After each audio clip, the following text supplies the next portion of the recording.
கிட்டத்தட்ட 50 வருஷங்கள் நான் பார்த்துட்டுருக்கேன் எலெக்ஷனை. 50 வருஷத்தில் இந்த மாதிரியான ஒரு கூட்டங்களை பார்த்தது கிடையாது. சரியான விழிப்புணர்வு.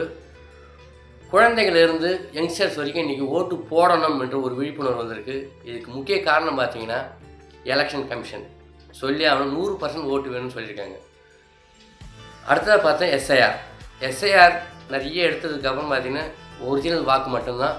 இதில் பார்த்திங்கன்னா நிறைய இவ்வளோ ஓட்டு வந்திருக்கு. அப்போ எஸ்ஐஆர் இல்லாதப்போ ஓட்டு கம்மியாக போட்டிருக்கோம். யங்ஸ்டர்ஸ் கிட்ட ஓட்டு போடணும்னு வர வச்சது பார்த்திங்கன்னா நம்ம அண்ணாமலை சார் அவர் தான். அவர் தான் நன்றி சொல்லணும். ஏன்னு கேட்டிங்கன்னா நிறைய படித்தவங்களாம் உள்ளே வரணுன்றது அண்ணாமலையால் தான் வந்திருக்கு. அண்ணாமலை சாரால் கண்டிப்பாக இவ்வளோ பேர் படித்தவங்களாம் ஓட்டு போட வந்திருக்க மாட்டாங்க. அடுத்தது விஜய் சார் பற்றி கண்டிப்பாக பேசி ஆகணும். குட்டீஸ் கிட்ட போயிட்டு ஓட்டை கேட்டிங்கன்னா இன்றைக்கி சொல்கிறது விஜய் தான். யாருமே சொல்ல மாட்டாங்க. குட்டீஸ்லேருந்து குழந்தைகள்கிட்ட அந்த அளவுக்கு வந்துருச்சு. பெண்கள் ஓட்டு போடணும் வர வந்த காரணம் விஜய் தான். பெண் பிள்ளைகள்லாம் இருக்காங்க பார்த்தீங்களா, ஓட்டு போடவே வரமாட்டாங்க. வீட்டில் படுத்துவங்க, போமா எதுக்கு ஓட்டு போடணும் அப்படின்னு சொல்லிட்டு போயிடுவாங்க. அப்பா சொல்லுவார் ஒரு கட்சிக்கு, சொல்லுவார் அம்மா சொல்லுவாங்க ஒரு கட்சிக்கு. இவங்க 2 பேர் சொல்கிறது தான் போட்டுருந்தாங்க. இன்றைக்கி அவங்களா ஒரு முடிவு எடுத்து நான் ஓட்டு போட போகிறேன் அப்படின்னு கிளம்பி போகிறாங்க. ஃப்ரெஷ்ஷாக போகிறாங்க. ரொம்ப ஆச்சரியமான ஒரு விஷயம். தீபாவளி பொங்கலுக்கு மட்டும்தான் பார்த்தீங்கன்னா எப்பயுமே கோயம்பேடு அந்த பக்கத்துலேருந்து வருவாங்க, அந்த தலைநகர்லேருந்து வருவாங்க. நீ பார்த்தீங்கன்னா சென்னையிலேருந்து அவ்வளோ பேர் கிளம்பி வராங்க. பஸ்ஸு இல்லை. ஏன்னா தீபாவளி பொங்கலுக்கு மட்டுமே நம்ம பஸ் விட்டு பழகினவங்களுக்கு எலெக்ஷனுக்கு பஸ் விடணும்னு தெரியல அவங்களுக்கு. கோயம்புத்தூர் அப்படி நிற்கிறாங்க நிறைய கூட்டங்கள், தஞ்சாவூரில் நிற்கிறாங்க, மதுரையில் நிற்கிறாங்க. இவ்வளோ கூட்டங்கள் ஓட்டு போடணும்னு அவங்க சொந்த ஊருக்கு போகிறாங்க. ரொம்ப ஆச்சரியமாக ஒரு விஷயம் இது. அடுத்தது பார்த்தீங்கன்னா ஃபாரினில் இருக்காங்க பார்த்தீங்களா, அவங்களாம் எப்படி வரணும்?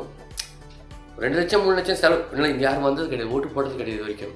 ஓட்டு போட வராங்க, ஐடி கம்பெனிலேருந்து வராங்க. இதுக்கெல்லாம் பார்த்தீங்கன்னா மொபைலில் பார்த்தீங்கன்னா இன்டர்நெட் மூலியம் பரவினே இருக்குது. எல்லோரும் ஓட்டு போடணும் ஒரு விழிப்புணர்வு இருக்குது. புது வரவுகள் ஒரு 3 வரவுகள் இருக்குது. இவங்க கண்டிப்பாக பேசியாகணும்.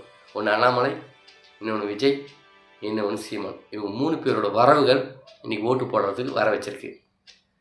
இந்த 3 வரவுகளில் எந்த வரவுகள் வரும்னு தெரியாது. இவங்களாம் டீனேஜ். அடுத்தது பார்த்திங்கன்னா நம்ம சிஎம், டெப்டி சிஎம் பேசியாங்க கண்டிப்பாக. அவரும் ஒரு காரணம். ஏன்னா இவங்க 4 பேருக்கு தான் போட்டி.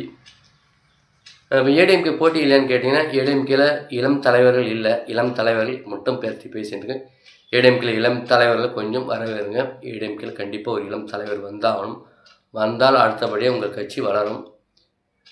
ஆனால் இளம் தலைவர் இல்லை, அதனால் அதை பற்றி பேசவும் விரும்பலை. இவங்களும் இளம் தலைவர்கள், போட்டியாளர்கள் இவங்களுக்கு மட்டும்தான். கண்டிப்பாக ஏதோ ஒரு கட்சி வெல்லும். ஆனால் எல்லோரும் ஓட்டு போடுங்க. அந்த கட்சிக்கு எந்த கட்சிக்காரங்களும் வேணால் இருந்துட்டு போங்க.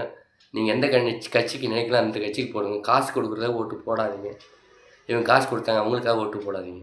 ஆனால் இன்றைக்கி நிறைய ஓட்டு பதிவாகிடுக்குன்னு சொல்கிறாங்க. ரொம்ப மகிழ்ச்சியாக இருக்குது. இதே மாதிரியே வர தேர்தலிலும் போடுங்க. நீங்கள் நினச்சது நடக்கும். கண்டிப்பாக நீங்கள் எந்த நினச்சிங்களோ அது நிறைவேறும். தேங்க்யூ.